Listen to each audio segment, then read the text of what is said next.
Marilah mendengarkan pembacaan Injil pada hari ini. Tuhan bersamamu dan bersama rohmu.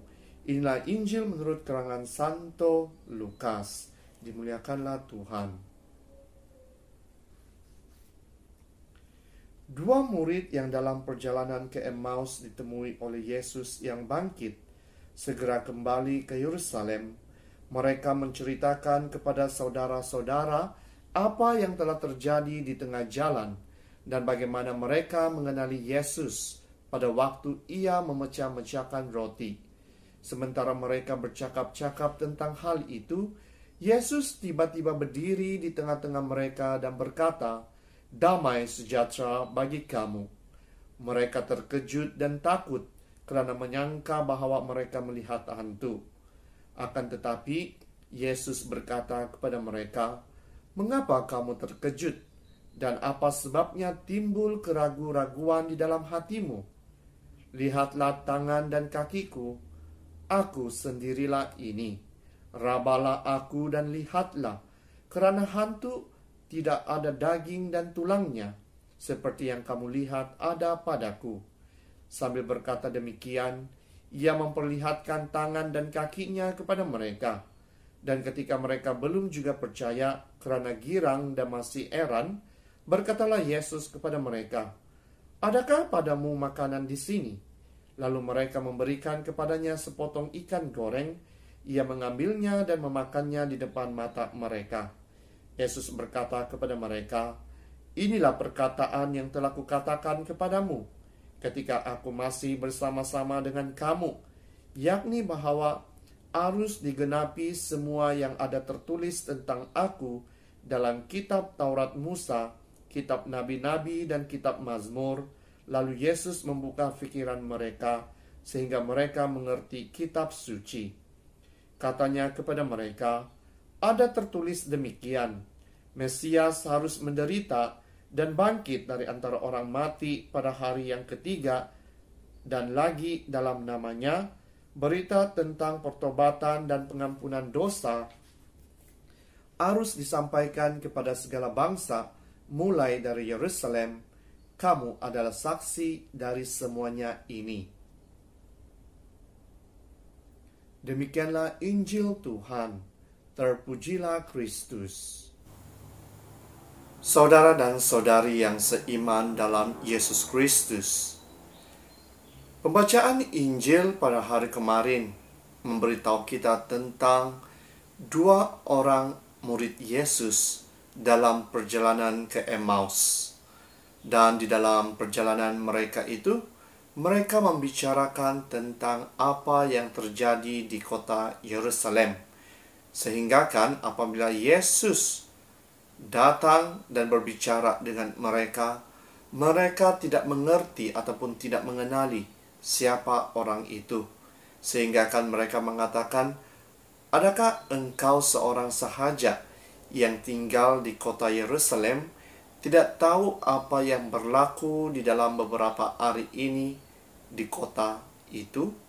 Dan melalui perbicaraan mereka benar-benar tidak mengenali siapa orang itu.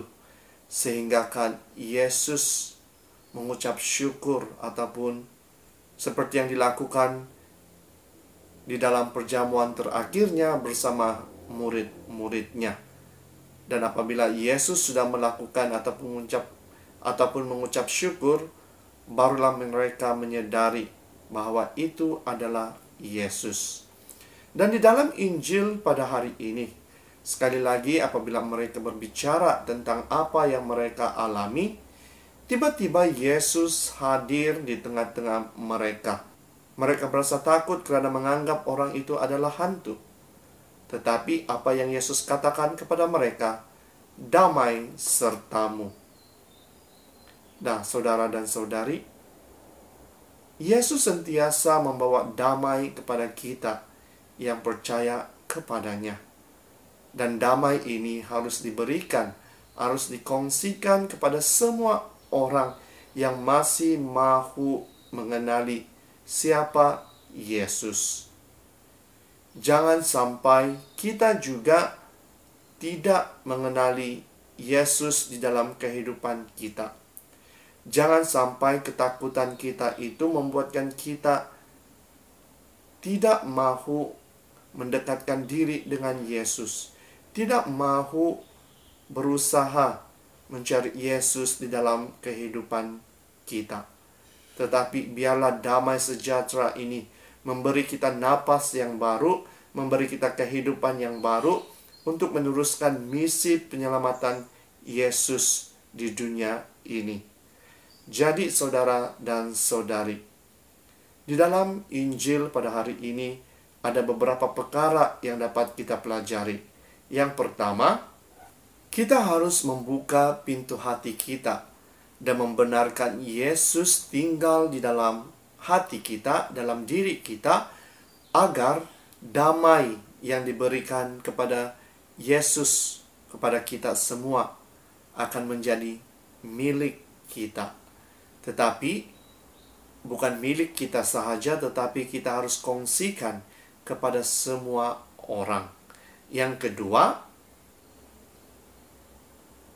kedamaian itu terjadi bukan melalui pemberian, tetapi dengan apa yang kita ciptakan melalui hati kita dan pikiran kita. Kedamaian itu sudah pasti akan terjadi jika diri kita sentiasa fokus akan ajaran-ajaran Tuhan. Kedamaian itu pasti dapat dikongsikan kepada semua orang jika tingkah laku kita sentiasa tertumpu kepada ajaran-ajaran Yesus melalui gerejanya. Yang ketiga, kita harus menjadi pembawa damai kepada semua orang di mana sahaja kita pergi, dan siapapun yang kita jumpa, kita harus kongsikan damai sejahtera ini. Karena damai sejahtera Tuhan ini dapat menyelamatkan kita dan dapat memberi kita kekuatan untuk terus melakukan misi penyelamatannya di dunia ini. Jadi saudara dan saudari, janganlah karena ketakutan kita, kecemasan kita, kekecewaan kita yang ada di dalam kehidupan kita ini membuatkan kita tidak mahu melakukan misi penyelamatan Tuhan Yesus, tidak mahu mengongsikan ajaran-ajaran Yesus kepada semua orang. Tetapi tetaplah bersabar dan tetaplah teguh di dalam iman kita, agar apa yang kita lakukan, misi kita, terutama sekali di dalam menyebarkan kabar gembira ini, dapat membantu kita untuk saling percaya bukan sahaja kepada diri kita, tetapi kepada Tuhan, agar kita semua diberkati. Dalam nama Bapa, Putra, dan Roh Kudus.